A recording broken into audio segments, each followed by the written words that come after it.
एक बार बादशाह अकबर अपने दरबार में मायूस अवस्था में बैठे थे। बीरबल भी उनकी यह अवस्था देखकर चिंतित थे। बादशाह अकबर किसी सोच में थे जो किसी दरबारियों को उनकी इस गहरे सोच में डूबने का कारण बिल्कुल भी मालूम न था। बादशाह की चिंतित मुद्रा और उस व्यवस्था में आने का कारण जानने के लिए एक दरबारी ने पूछा, बादशाह, आप काफी समय से चिंतित मुद्रा में बैठे हैं। क्या हुआ? दरबार में साझा कीजिए। इस पर बादशाह अपना निजी मामला कहकर टाल देते हैं। बादशाह अगले दिन भी चिंतित ही बैठे होते हैं, परंतु इस बार कोई दरबारी बादशाह अकबर से पूछने की हिम्मत नहीं जुटा पाता है। लेकिन बीरबल उनसे इस हालात के बारे में पूछ ही लेते हैं। वह पूछते हैं, महाराज, आप इतने परेशान मुद्रा में क्यों है? इस पर राजा कहते हैं कि मेरे परेशान होने का कारण मेरा वंश सलीम है। शहजादे सलीम को अंगूठा चूसने की बेहद बुरी लत लग गई है।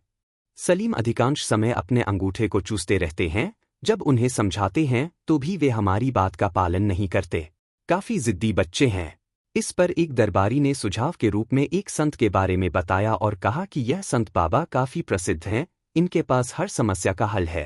इन संत से मिलने के बाद हर व्यक्ति अपनी बुरी लत को त्याग देता है। यह सुनते ही महाराज ने उस दरबारी से संत को दरबार में पेश होने का आदेश दिया।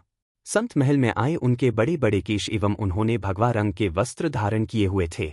उनके हाथ में एक चूने की डिबिया जिसे वे निरंतर खा रहे थे। संत को देख महाराज ने अपनी समस्या बताई और कहा, मेरे बेटे सलीम को कृपया समझाएं। यह सुनकर संत ने कहा कि उसे कुछ हफ्ते चाहिए, फिर वे इस समस्या को हल कर देंगे। कुछ हफ्ते बाद जब संत ने फिर से महल में प्रवेश किया, उन्होंने सलीम शहजादे से कुछ बातें की और सलीम मान गए और कभी न अंगूठा चूसने की कसम खा ली। परंतु इस पर महाराज क्रोधित होते हैं, क्योंकि उन्हें लगता है कि इस समस्या का हल संत उस दिन भी कर सकते थे जिस वक्त वे पहली बार पहुंचे थे। संत ने समय की बर्बादी करी है। संत को सजा देने का निर्णय किया गया।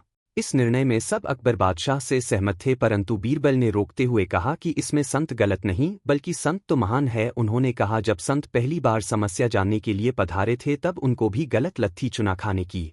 उन्होंने पहले अपनी आदत को सुधारा, फिर यहाँ इस समस्या का निवारण करने के लिए आए।